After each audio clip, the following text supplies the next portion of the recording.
Good morning children. आज हम पाठ 2 संचयन से स्मृति पाठ का पठन करेंगे। इस पाठ के लेखक हैं श्री राम शर्मा।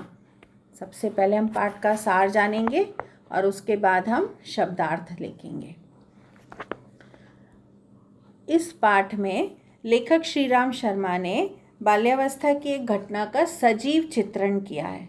इस कहानी का घटनाक्रम इतनी रोमांचक शैली में लिखा गया है कि इसके प्रत्येक क्षण परिस्थिति की गंभीरता और सामने आए खतरे का चित्रण पाठक के कौतूहल को आदि से अंत तक बनाए रखता है।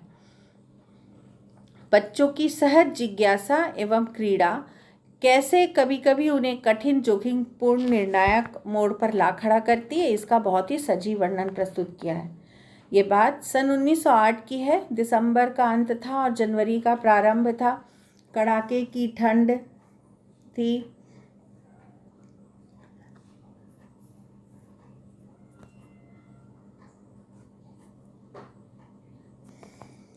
कड़ाके की ठंड पड़ रही थी। बूंदाबांदी के कारण क्या हुआ, सर्दी और बढ़ गई।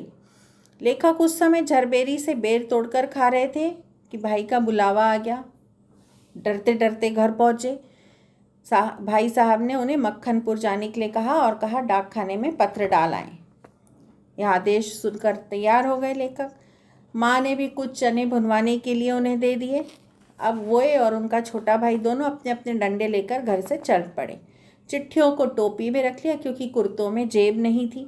वे अपने डंडों से कई सांपों को मार चुके थे, इसलिए डंडा उन्हें बड़ा सहारा लगता था। दोनों उछलते कूदते 4 फरलांग की दूरी पार करते हुए कुएं तक पहुंच गए, जिसमें एक काला सांप रहता था। लेखक प्रतिदिन अपने स्कूल जाते समय साथियों के साथ कुएं में पड़े हुए सांप पर ढेला फेंका करते थे और उससे सांप को ढेला लगते ही जो फुफकार उठता था तो वो लेखक सुना करते थे और उन्हें बड़ा मज़ा आता था। इस खेल में वे और उनके साथियों को बहुत ही आनंद आता था। वैसे ही जब अभी चिट्ठियां डालने जा रहे थे, रास्ते में कुआं देखा।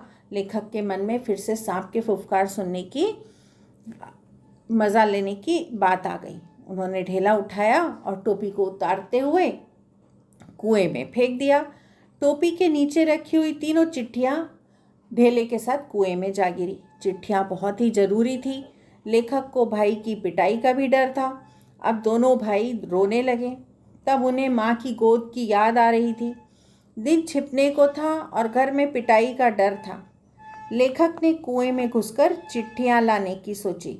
छोटा भाई रो रहा था। उनके पास कुल मिलाकर 5 धोतियां थी। उन सभी धोतियों को आपस में उन्होंने बांधा। धोती के एक सिरे पर डंडा बांधकर लटकाया और दूसरा सिरा एक गांठ लगाकर छोटे भाई को दे दिया और कहा कि इसे मजबूती से पकड़कर रखना। लेखक ने छोटे भाई को विश्वास दिलाया कि वह कुएं के नीचे पहुंचते ही सांप को मार देगा। लेखक धोती पकड़कर नीचे उतरे। अभी वह धरातल से 4-5 फुट ऊपर ही थे कि उन्होंने देखा फन फैलाए हुए लहराता हुआ सांप बैठा हुआ है। लेखक बीचों बीच उतर रहे थे। डंडा नीचे लटक रहा था। कुएं का धरातल अधिक चौड़ा नहीं था, इसलिए उसे मारने के लिए नीचे उतरना जरूरी था। उन्होंने अपना पांव सांप से कुछ ही दूरी पर रखने की सोची।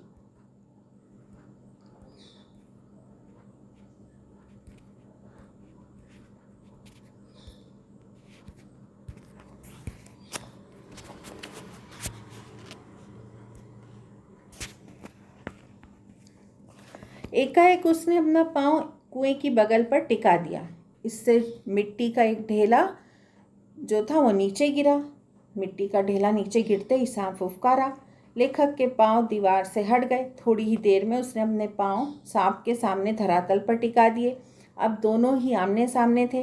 वे एक दूसरे को देख रहे थे। इतनी खुली जगह भी नहीं थी कि डंडे को घुमाया जा सके। बस एक ही तरीका था कि सांप को कुचल डाला जाए, परंतु यह भी खतरनाक था। लेखक ने देखा कि चिट्ठियां नीचे पड़ी हैं। उसने डंडे से चिट्ठियों को सरकाना शुरू किया। सांप ने अपना फन पीछे कर लिया, परंतु जैसे ही डंडा चिट्ठी के पास पहुंचा, सांप ने डंडे पर जोर से 2-3 बार किया और डंक मारा। डर के मारे लेखक के हाथों से डंडा छूट गया अब वह खुद भी उछल पड़े। उसने देखा कि डंडे पर सांप के डंक के 3-4 निशान थे। इस संघर्ष की आवाज़ सुनकर ऊपर खड़े भाई की चीख निकल गई। उसने सोचा कि अब तो लेखक का काम तमाम ही हो गया। जब लेखक ने लिफाफा उठाने का प्रयास किया तो सांप ने भी वार किया। सांप का पिछला भाग लेखक के हाथों से छू गया। डंडे के लेखक की ओर खिंचाने पर से सांप का आसन बदल गया। लेखक ने भी तुरंत लिफाफे और पोस्टकार्ड चुन लिए और उन्हें धोती के छोर में बांध दिया और छोटे भाई ने उन्हें ऊपर खींच लिया। अब लेखक को ऊपर चढ़ना था और यह 36 फुट ऊंचाई थी। उस समय उनकी अवस्था 11 वर्ष की थी। इस चढ़ाई में उनकी छाती फूल गई। ऊपर पहुंचकर वो काफ़ी देर बेहाल पड़े रहे। लेखक ने 1915 में जब मैट्रिक पास कर ली तब यह घटना उन्होंने अपनी माँ को सुनाई। माँ ने जब यह घटना सुनी तो उन्हें उस समय अपनी गोद में छिपा लिया।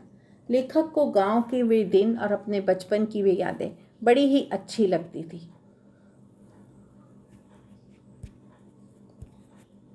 बच्चों, अब हम इस पाठ के शब्दार्थ देखेंगे और इन्हें अपनी कॉपी में लिख लेंगे।